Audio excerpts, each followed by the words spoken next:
আসসালামু আলাইকুম ভিউয়ার্স, চলে আসলাম আপনাদের মাঝে আরেকটি নিউ ভিডিও নিয়ে। আজকে আমি আপনাদের সাথে শেয়ার করব চট্টগ্রামের ঐতিহ্যবাহী একটি রেসিপি, যার নাম দোমাছা রেসিপি। জানতে হলে দেখতে হবে সম্পূর্ণ ভিডিওটি স্কিপ না করে। চলুন দেখে নেই কীভাবে তৈরি করি মজাদার ইয়ামি এই দোমাছা রেসিপিটি। এখানে আমার যা যা উপকরণ লাগবে নিয়ে নিলাম। প্রথমেই নিয়ে নিচ্ছি মাছ।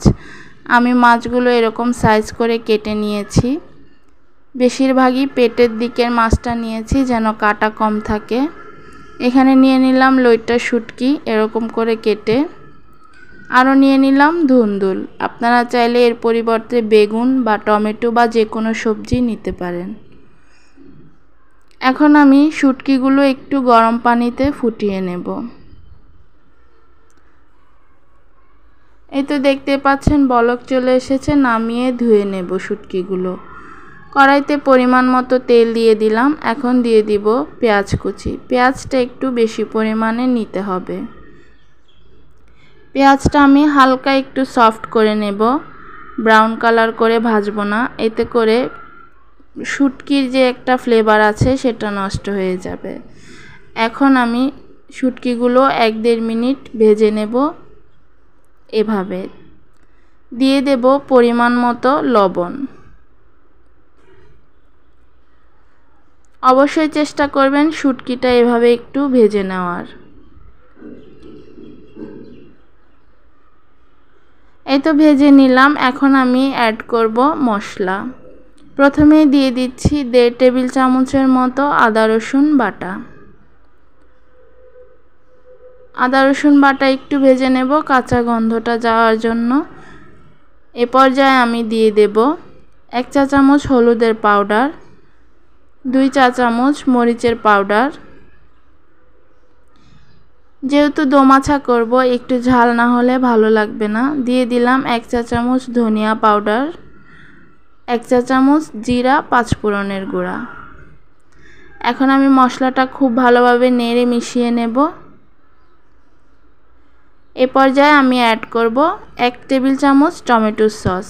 আপনারা চাইলে ফ্রেশ টমেটো দিতে পারেন, আমি সসটা দিলাম। এতে করে গ্রেভিটা খুব টেস্টি হবে আর কালারটাও খুব সুন্দর আসবে। এখন আমি সামান্য পরিমাণে পানি দিয়ে মশলাটা ভালোভাবে কষিয়ে নেব। ফিরে আসছি কিছুক্ষণ পর। দেখতেই পাচ্ছেন মশলাটা কিন্তু প্রায় কষানো হয়ে গেছে, পানি শুকিয়ে গেছে, সম্পূর্ণ তেল উপরে উঠে গেছে। এখন আমি দিয়ে দিব মাছগুলো। এবারে আমি মিডিয়াম আঁচে মাছগুলো খুব ভালোভাবে কষিয়ে নেব। দেখতে থাকুন। আমার ভিডিওগুলো আপনাদের ভালো লেগে থাকলে অবশ্যই আমার চ্যানেলটি সাবস্ক্রাইব করে দেবেন। পাশে থাকা বেল আইকনটি প্রেস করে দেবেন যেন ভিডিও আপলোড করার সঙ্গে সঙ্গে সবার আগে আপনার কাছে নোটিফিকেশন পৌঁছে যায়। ভিডিওগুলো ভালো লেগে থাকলে অবশ্যই লাইক কমেন্ট শেয়ার করবেন যেন আগামী দিনগুলো আমি এগিয়ে যেতে পারি, আরও সুন্দর সুন্দর রেসিপি নিয়ে আপনাদের সামনে হাজির হতে পারি। ভুল ত্রুটি হলে অবশ্যই ক্ষমা দৃষ্টিতে দেখবেন। দেখতেই পাচ্ছেন আমি মাছগুলো খুব সুন্দরভাবে কষিয়ে নিয়েছি। এখন আমি অ্যাড করব ধুন্দুল। আমি ধুন্দুলগুলো কিন্তু এরকম সাইজ করে কেটে নিয়েছি।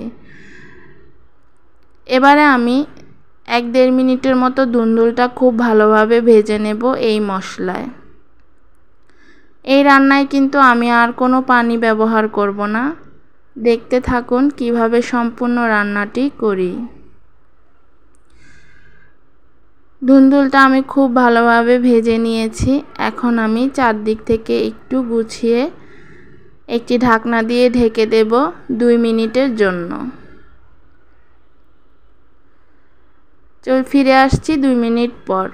দেখতেই পাচ্ছেন ধুন্দুল থেকে কিন্তু অনেকটাই পানি বের হয়েছে। এখন আমি চুলার আঁচটা মিডিয়ামে করে দিয়ে সম্পূর্ণ পানিটা শুকিয়ে নেব। তার আগে একটু ভালো করে নেড়ে চেড়ে দেব।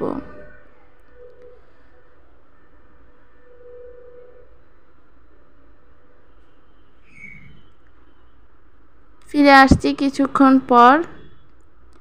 এই তো দেখতেই পাচ্ছেন পানিটা কিন্তু অনেকটাই শুকিয়ে গেছে, যেটুকু পানি আছে। এখন আমি চুলার আঁচটা লো করে দেব। আস্তে আস্তে সম্পূর্ণ পানি কিন্তু শুকিয়ে যাবে। এ পর্যায়ে আমি অ্যাড করে দেব ফ্রেশ ধনিয়া পাতা কুচি, এতে করে এর স্বাদ আরও দ্বিগুণ বেড়ে যাবে।